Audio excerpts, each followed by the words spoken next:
కొండాపూర్లో rave పార్టీని పోలీసులు భగ్నం చేశారు. ఏపీ నుంచి హైదరాబాద్కు యువతను తీసుకొచ్చి అసభ్యకర నృత్యాలు చేయించిన వ్యవహారంలో 9 మందిని అరెస్ట్ చేశారు. మొత్తం 11 మందిపై ఎన్డీపీఎస్ యాక్ట్ కింద కేసులు నమోదు చేశారు. నిందితుల నుంచి డ్రగ్స్ తో పాటు మద్యం సీజ్ చేశారు. నిందితులు వినియోగించిన 4 వాహనాలను స్వాధీనం చేసుకున్నారు. కాసేపట్లో నిందితులను న్యాయమూర్తి ముందు హాజరుపరచనున్నారు. దీనిపై మరింత సమాచారం మా ప్రతినిధి శశి అందిస్తారు.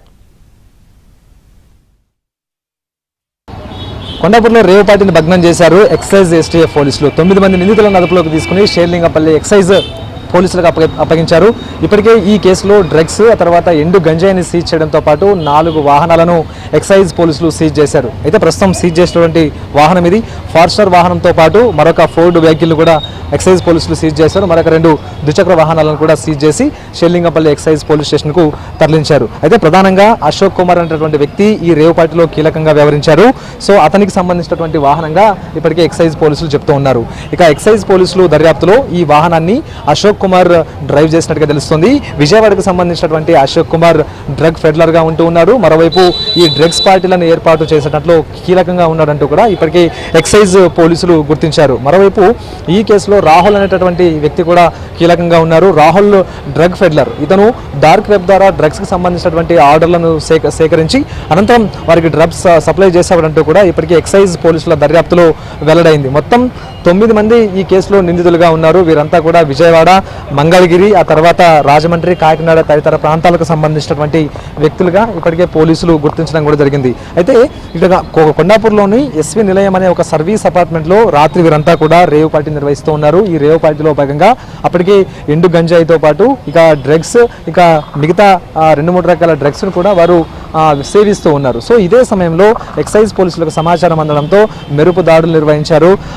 సర్వీస్ అపార్ట్మెంట్లో ఉన్నటువంటి 9 మందిని కూడా అదుపులోకి తీసుకున్నారు. అనంతరం వారికి డ్రగ్స్ పరీక్షలు నిర్వహించారు. అందులో ఒకరు డ్రగ్ పాజిటివ్గా కూడా తేలింది. వీరందరినీ కూడా అనంతరం అదుపులోకి తీసుకుని షేర్లింగపల్లి ఎక్సైజ్ పోలీసులకు అప్పగించారు.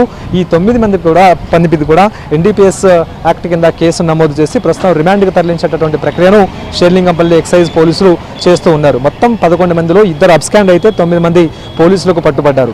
ప్రధానంగా ఈ ఎక్సైజ్ పోలీసులకు పట్టుబడ్డ వారిలో డ్రగ్ ఫెడ్లర్ రాహుల్ ఉన్నారు. అనంతరం ఈ మొత్తం పార్టీలను ఆర్గనైజ్ చేస్తున్నటువంటి అశోక్ కుమార్ కూడా ఉన్నారు. అయితే అశోక్ కుమార్ చాలా కాలంగా కూడా ఈ తరహా పార్టీలను ఏర్పాటు చేస్తున్నట్టుగా ఎక్సైజ్ పోలీసుల దర్యాప్తులో వెల్లడైంది. ప్రధానంగా ఆంధ్రప్రదేశ్ నుంచి వీకెండ్ సందర్భంగా హైదరాబాద్కు అమ్మాయిలను తీసుకుని వచ్చి వారి చేత అసభ్యంగా నృత్యాలు చేయించడం లాంటివి కూడా గతంలో చేయించినట్టుగా పోలీసుల దర్యాప్తులో వెల్లడైనట్టుగా ప్రస్తుతం మనకు అందుతున్నటువంటి సమాచారం. ప్రధానంగా వీకెండ్ రాగానే హైదరాబాద్లో కొన్ని సర్వీస్ అపార్ట్మెంట్లను అద్దెకు తీసుకోవడం, అక్కడే ఈ డ్రగ్స్ పార్టీలు నిర్వహించడంతో పాటు యువతులను ఆ డ్రగ్స్ పార్టీకి ఆహ్వానించడం, వారికి కూడా డ్రగ్స్ ఇవ్వడం లాంటివి అశోక్ కుమార్ అండ్ గ్యాంగ్ చేస్తున్నట్టుగా ఇప్పటికే ఎక్సైజ్ పోలీసుల దర్యాప్తులో వెల్లడైంది. మొత్తం ఈ 9 మందిలో కూడాను ఫెడ్లర్లు ఉన్నారు, ఆ తర్వాత కన్జ్యూమర్స్ కూడాను ఉన్నట్టుగా పోలీసుల దర్యాప్తులో వెల్లడవుతుంది. ఇదే కాకుండా వీరందరికీ కూడా డ్రగ్స్ ఎక్కడి నుంచి వస్తూ ఉన్నాయి. కింగ్ పిన్ రాహుల్ ఉన్నారు. ఈ రాహుల్కి డ్రగ్స్ ఎక్కడి నుంచి వస్తూ ఉన్నాయి, ఎవరు సప్లై చేస్తూ ఉన్నారు, ఎక్కడి నుంచి ఈయన డ్రగ్స్ తీసుకొచ్చి నిందితులకు ఇస్తూ ఉన్నారన్న అంశాల గురించి కూడా ఎక్సైజ్ పోలీసులు లోతుగా దర్యాప్తు చేయబోతూ ఉన్నారు. మొత్తానికి ఈ డ్రగ్స్ వ్యవహారం మీద, ఈ రేవ్ పార్టీ వ్యవహారం మీద ఎక్సైజ్ పోలీసులు సీరియస్గా ఉన్నారు. నిందితుల నుంచి ఇప్పటికే ప్రాథమిక సమాచారాన్ని సేకరించారు. నిందితులందరికీ కూడా డ్రగ్స్ పరీక్షలు నిర్వహిస్తే ఒకరికి డ్రగ్ పాజిటివ్ వచ్చింది. సో పట్టుబడిన నిందితులందరి మీద కూడా ఎన్డీపీఎస్ యాక్ట్ కింద కేసులు నమోదు చేసి కాసేపట్లో న్యాయమూర్తి ముందు ఈ 9 మంది నిందితులను హాజరుపరచబోతున్నారు. అనంతరం ఈ 9 మంది నిందితులను కూడా జైలుకి తరలించబోతున్నారు.